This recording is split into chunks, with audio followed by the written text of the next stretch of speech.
Hello, welcome to Free Bible Commentary with Pastor Teacher Dr. Bob Utley. Be sure to visit Free Bible Commentary at www.freebiblecommentary.org. Now, here's Bob. I hope you'll turn to Jeremiah 36. As you're obviously aware of, I didn't have a chance to write an outline today. So I hope you'll follow along with me. Jeremiah 36 is a very interesting chapter of Jeremiah because it's one of the few places in the Old Testament that tell us something about the way that the Bible became written down. Two passages in Isaiah and one in Jeremiah is all that we have about how we got the books we have in our lap as far as the Old Testament. So I hope you'll look at the first verse of chapter 36. I think it's rather interesting when it says, "It came about in the 4th year of Jehoiakim, the son of Josiah, king of Judah, that this word came to Jeremiah from the Lord, saying." Now the 4th year, remember I told you the book's really out of chronological order. This very same phrase, in the 4th year of Jehoiakim, occurs in chapter 25, chapter 36, chapter 45, and chapter 46. Well, that's spread out, isn't it? And so it's really out of chronological order.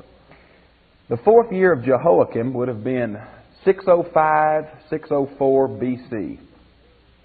This was a very significant year historically for the nation of Judah. In 605 or 4 BC, it's kind of about, we don't know for sure, but it's in that period of 2 years. The Babylonian army decisively beat the Egyptian army in the upper Euphrates River Valley at a place called Carmel. This battle and defeat of Egypt really threw Judah into a tailspin. She had been a vassal of Egypt, and now Egypt had been defeated, or pretty much so, and she had to decide if she was going to change her allegiance to Babylon or try to resist. And it was a very hard time for the king. We also know that at the same time, it doesn't mention it here, but if you'll turn to the 1st chapter of Daniel, you'll find that it says in the 3rd year of Jehoiakim, but again, there's 2 different kinds of dating here. There's a Babylonian dating and a Canaanite dating. We're not sure which one Daniel's using. So it's probably the same time that when Jehoiakim decided that he was going to be a vassal to Nebuchadnezzar. This is the historical occurrence of the first deportation of Judah's young men, artisans, political leaders that went to Babylon. Daniel, Shadrach, Meshach, and Abednego, or Hananiah, Mishael, and Azariah, were taken to Babylon in this year. So it was a fateful year for Jerusalem and a fateful year for Judah. Here's the word that God told Jeremiah in this very important year. Take a scroll. Now you may have a book, but books weren't invented until much, much later. It's a scroll. It's probably written on papyri, which is an Egyptian reed plant that is about 10 foot tall, about big around a man's hand. They're slit and laid one way and then glued the other way and then rubbed with a stone till they're smooth. Kind of like a brown paper bag would be some analogy today. And I think that's what he's writing on. How long it is, we don't know. But usually they were rolled up on 1 stick or 2 sticks. And so God told him to write on a scroll all the words which I have spoken to you concerning Israel and concerning Judah, concerning all the nations from the day I first spoke to you, from the days of Josiah, even to this day. Now he's supposed to write down 20 plus years of sermons. You think Jeremiah had a photographic memory?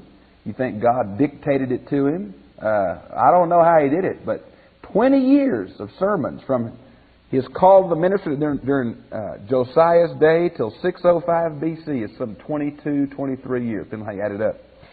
Now, that's a pretty long scroll. Notice it mentions Israel, which is the northern 10 tribes already taken to captivity. They were gone in 722 BC. It mentions Judah, and then, of course, Jeremiah is not just a prophet to the people of God, but he is called the prophet to the nations.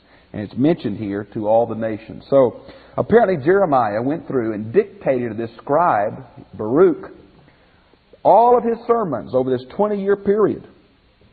And in verse 3, perhaps the house of Judah will hear all the calamity which I plan to bring on them, in order that every man will turn from his evil way. Then I will forgive their iniquity and their sin. You know, you can hear a sermon about judgment and go home and eat a big meal and get over it. But can you imagine collecting 20 years of sermons on judgment and having to read all of them at the same time? The accumulative effect was overwhelming, and he hoped it'd be. So here is all these messages of doom and calamity and disaster that's coming on Judah, and he's just putting them right after another on a scroll. Well, the purpose of it was that when they saw the accumulative effect of all these prophecies and what had already taken place in history, you know, they had already come under the heel of the Babylonians.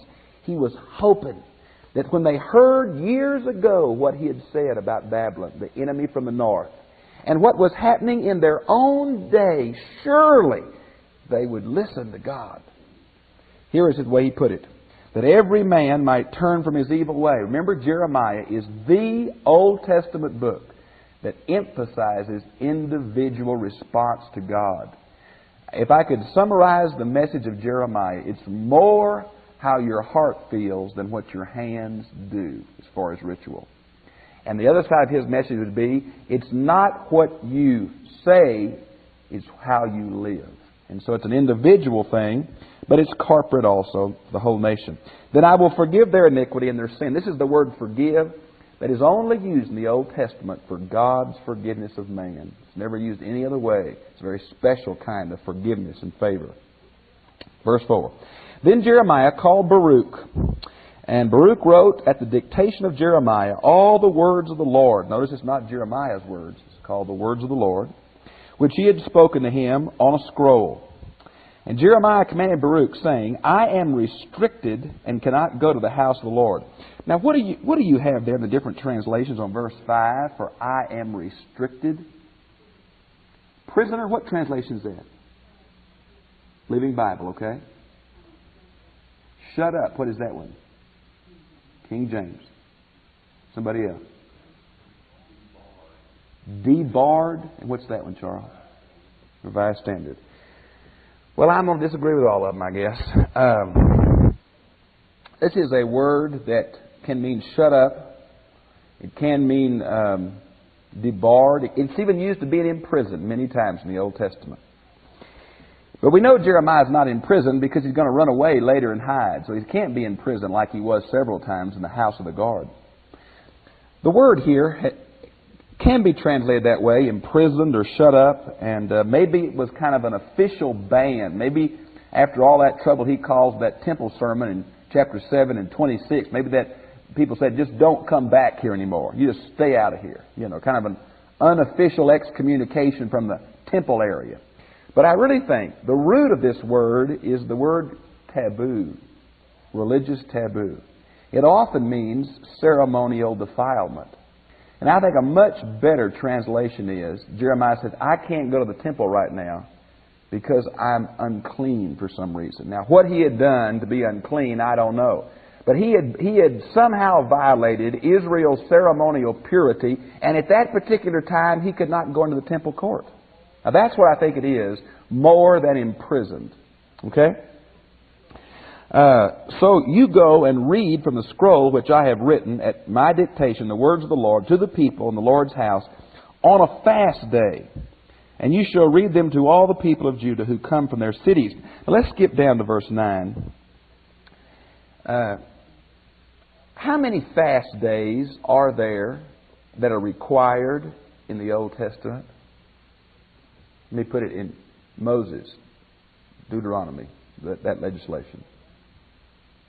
A whole bunch? One.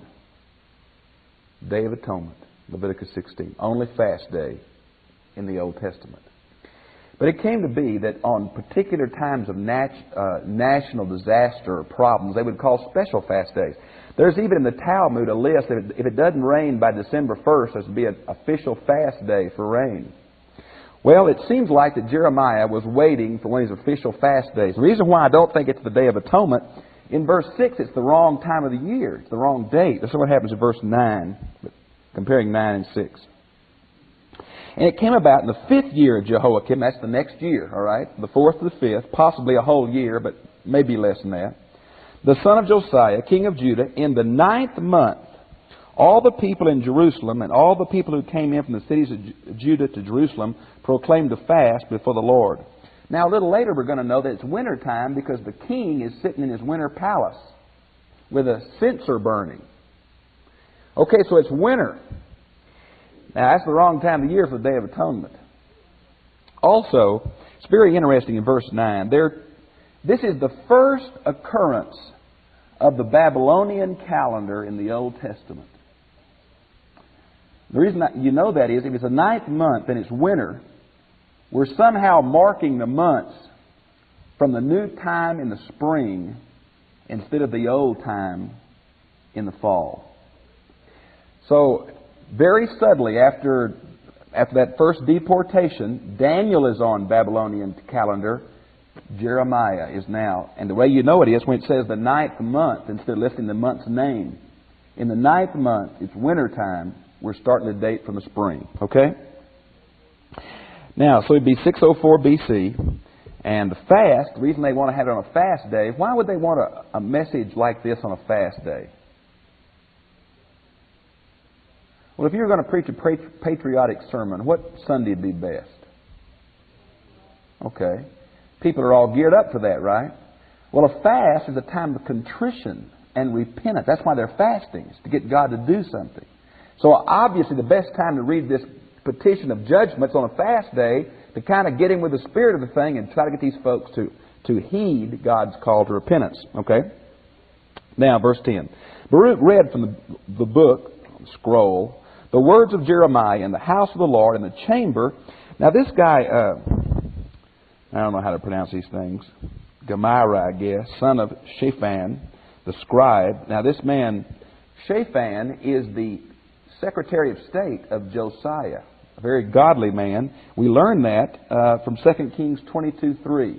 So this is his son, very godly person, and he's the Secretary of State too.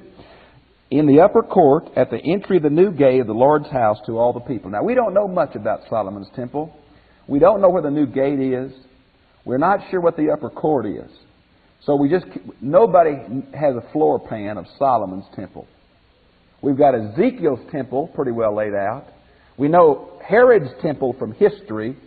We know something of the designs and artwork of Solomon's temple, but nothing of the floor plan. So we're not sure where all that is. Now when Micaiah, son, that man's son, heard the word of the Lord from the book, he went down to the king's house, into the scribe's chamber, and behold, all the officials were sitting there. They were having a cabinet meeting. All the officials of the king were in this room having a cabinet meeting, and the head boy's son comes in, and he begins to say, Elishama the scribe, and all those Hebrew guys, and Elathan the son, and notice all again, Zedekiah, son of Hananiah, and all the other officials. Now from Jeremiah 26, verses 20 through 23, this Elathan is the very guy that went to Egypt to get Uriah the prophet, who later Jehoiakim put to death for preaching the same message Jeremiah preached. So you'd think this guy wouldn't be very helpful to Jeremiah, since he was very heavily involved in the, what do you call it? You get somebody from another country? Extraditing him, Uriah the prophet, back to be killed. That's the same guy. And listen to what happens in all this. When Micaiah declared to them all the words that he heard, then Baruch read from the book to the people. And all the officials sent Yehuda. Now, the reason this guy is so funny in verse 14, we never hear him anywhere at all. It means a man of Judah, Yehuda.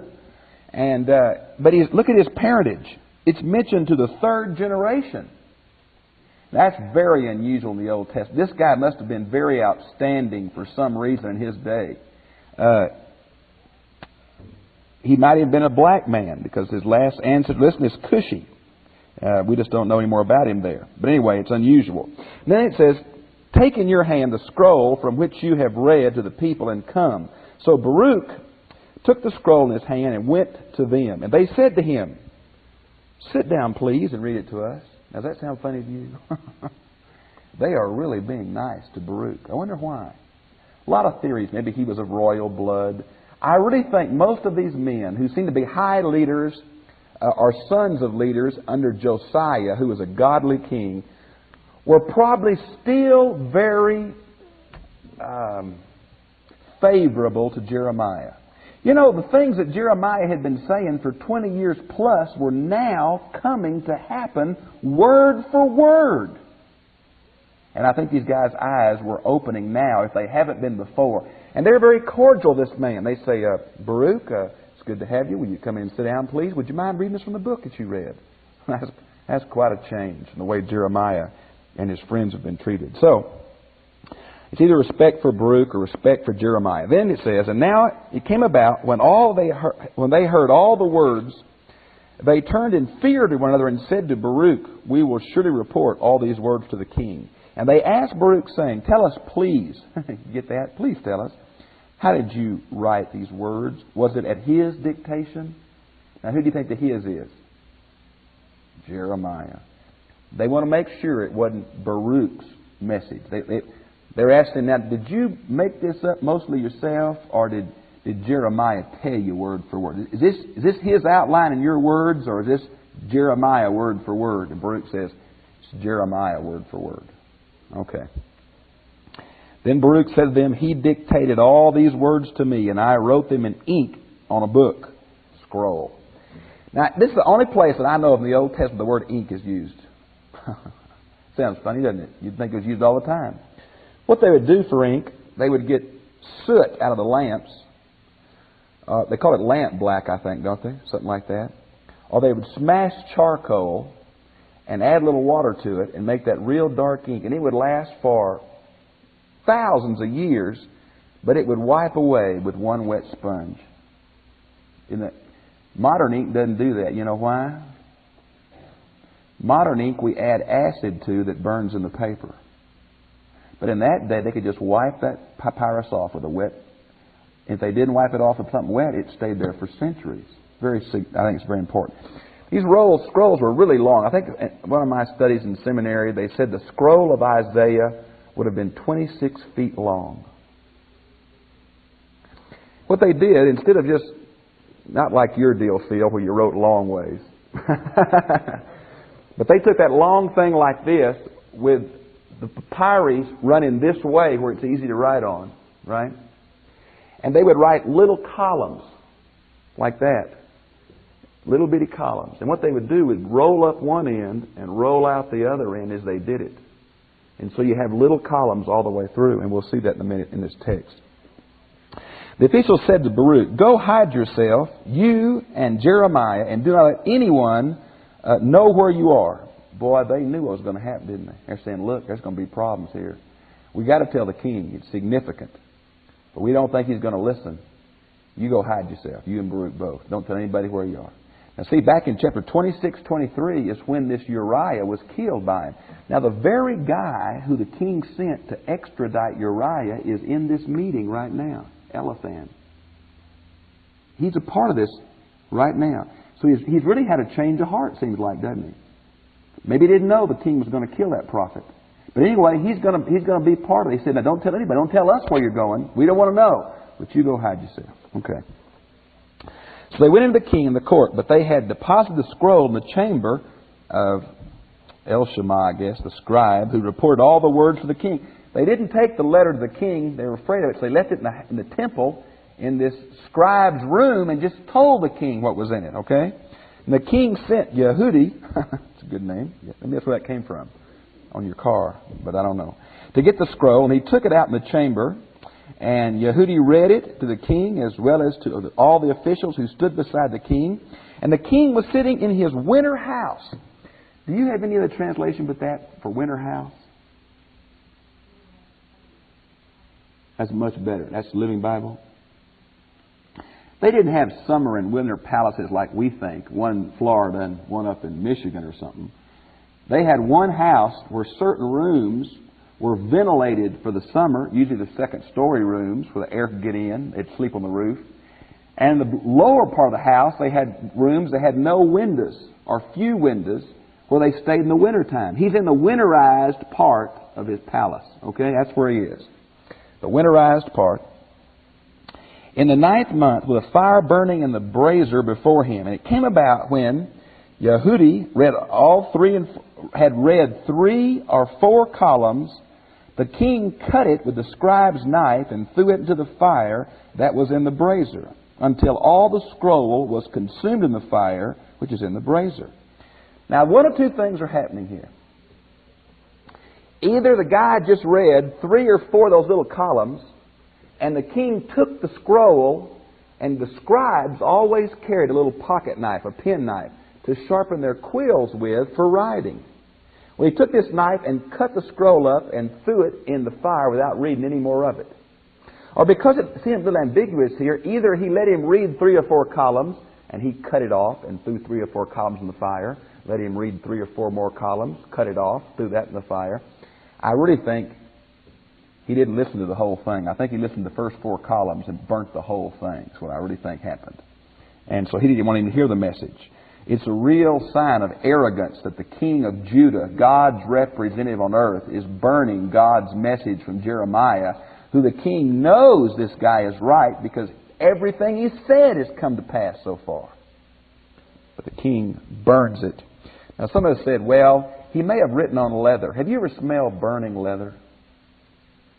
Do you think that king would sit there and burn? You've smelled a burning tire, haven't you? Would you burn a tire in your living room, then burn another one, and another one, another one, another one? That king didn't burn no leather. Papyri is probably what it was. Besides, Jeremiah probably couldn't afford 26 feet of leather. Anyway. So anyway, until all the scroll was burnt. Yet the king and all his servants who heard all these words were not afraid, nor did they rend their garments. Look at these officials in verse 25, tried to stop him, but they would not listen. And the king commanded, whoever that guy is, the king's son. Now, in English, if I said, I'm going to send the king's son, and I was the king, who do you think that guy would be? My son, right?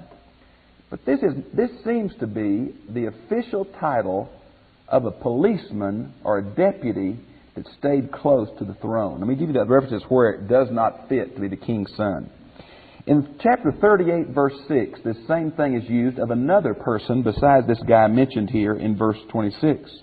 In 2 Chronicles 28:7, another person is mentioned by this same title, and these 3 people are never mentioned anywhere else as being of the royal family. So it seems it's an official title. It seems to be a policeman-type person that's doing the king's bidding.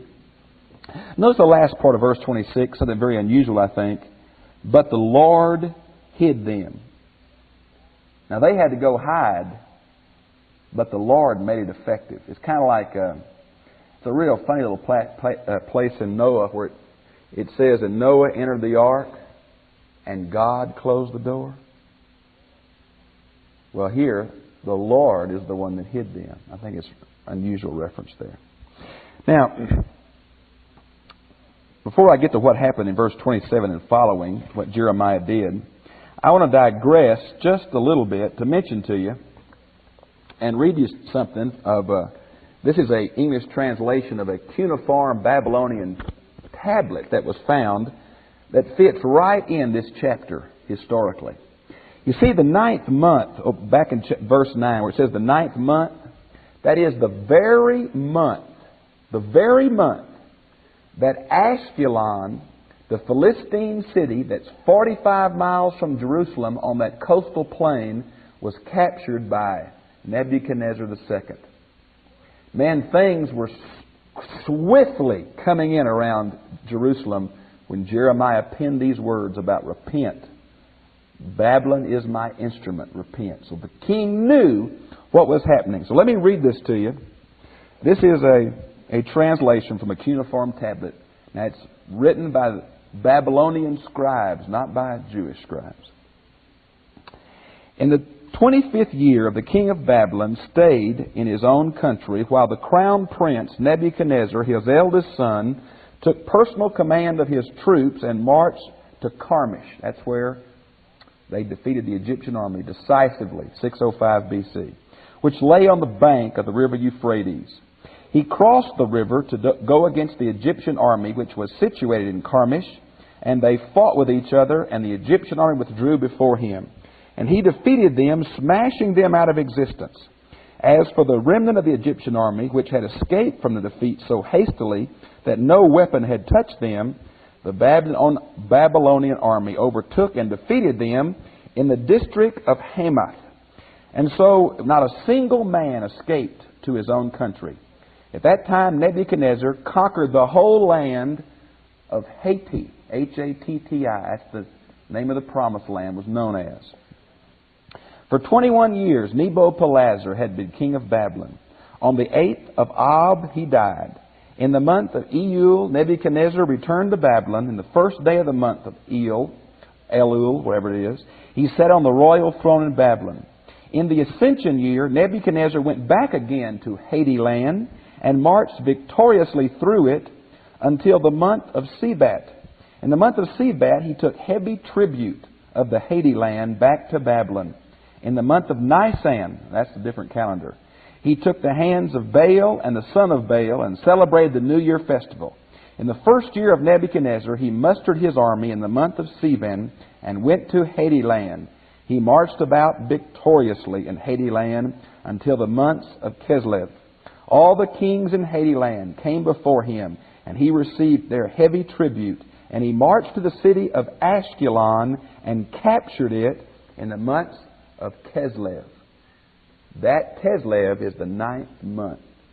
And that city's fall was the very day, the very month, not the very day, the very month, when Baruch read that scroll in the temple. Now, boy, you think he was picking an appropriate time? That'd be like us waiting to preach a certain sermon until the headlines of the AJ set the stage for it. You know what I mean? That's exactly what's happening. So you can see how Jehoiakim has been flip-flopping between Egypt and Babylon. Now here's what happened finally to Jeremiah. We're in verse 27. Then the word of the Lord came to Jeremiah after the king had burned the scroll, and the words which Baruch had written at the dictation of Jeremiah, saying, Take again another scroll, and write on it all the former words that were on the first scroll, which Jehoiakim, king of Judah, burned. And concerning Jehoiakim, king of Judah, you shall say, Thus says the Lord, You have burned this scroll. The word is emphatic there in Hebrew. You yourself have burned this scroll. And he did, saying, Why have you written on it that the king of Babylon shall certainly come and destroy this land, and shall make man and beast cease from it? Therefore says the Lord concerning Jehoiakim, king of Judah, He shall have no one to sit on the throne of David, and his dead body shall be cast out into the heat of the day and the frost of night. Now, this is one of those prophecies that we really don't know what happened to it. We do know he had a son on the throne for 3 months, Jehoiachin. Now, you may say, well, that fulfills that prophecy. 3 months and that boy was taken into exile. So, we also know from chapter 22, 18 and 19, the last time Jeremiah talked about this king's burial, it says, he said, You're going to have the burial of an ass. And boy, that's not too neat. You know what they do when dead donkeys die? They drag them outside the sea and let them rot. They don't bury them. Camels, every big animal's like that. So we have no listing in the Bible of how this king died. But the curse here is this body will not be buried. He will not be lamented. Okay? Now to a Jew, that is really bad news. Nothing worse than not being buried unless it's having your bones scattered or being eaten by the wild animals. That's worse. But this is a pretty ignominious death. Now notice the last part of verse 32. Jeremiah rewrote this book in hiding apparently. And then it says, And many similar words were added to them. I guess Jeremiah was overcome by the preacher's tendency to expand the text. And the second book was a lot bigger than the first book. It took a lot more papyri scrolls to get it on. Many wonder if the modern book of Jeremiah is not that larger book that Jeremiah wrote. Well, as you know, it talks about things after this time in the book of Jeremiah. It talks about what happens later under Zedekiah. So I think that probably the modern book of Jeremiah is something that Baruch put together when him and Jeremiah were taken forcibly to Egypt after the third deportation from Nebuchadnezzar. And they probably had lots of years in there to work on this final form that we have. But I think that says to me, this is the way it went from oral tradition and preaching to being written down to some kind of expansion maybe or editing by the person who was being from the speaking to the writing to the final stage. We don't know a whole lot of how that happened, but here's one account of how part of the Old Testament at least had that. I think it's significant that God's representative on earth is resisting the message from God's anointed prophet. But you can't burn God's message because the book's bigger than life. Questions or comments about this chapter?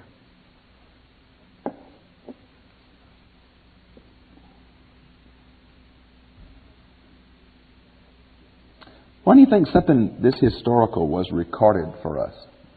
Well, how would you apply something like this to the streets of Lubbock?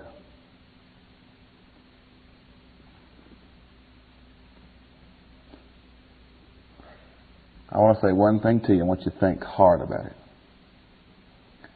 God's message, true message, was resisted by its contemporaries and rejected often by the religious authority of the day. Let me say it again. God's true message was always resisted by the contemporaries that heard it proclaimed, and more often than not was rejected by the religious status quo of that day. Now, hundreds of years later, after they'd killed the prophet and not listened to his words, they praise him for being a great person. But in his day, God's messenger is rejected. Isn't that funny? What does that say about us? That we really don't want to hear God's message for our lives? That we want the message of peace and security and not the message of straighten up and fly right? Notice the conditional element through here again. God says, even at this late date, if you'll turn to me in repentance, I'll forgive your sin. I'll heal your land. I will not even yet let this happen to you if you'll turn to me. It's never too late, even now, for them to turn. And yet they wouldn't. Why do you think Israel's called a stiff-necked people?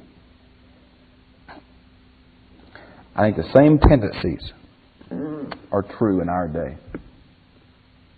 Point to ponder.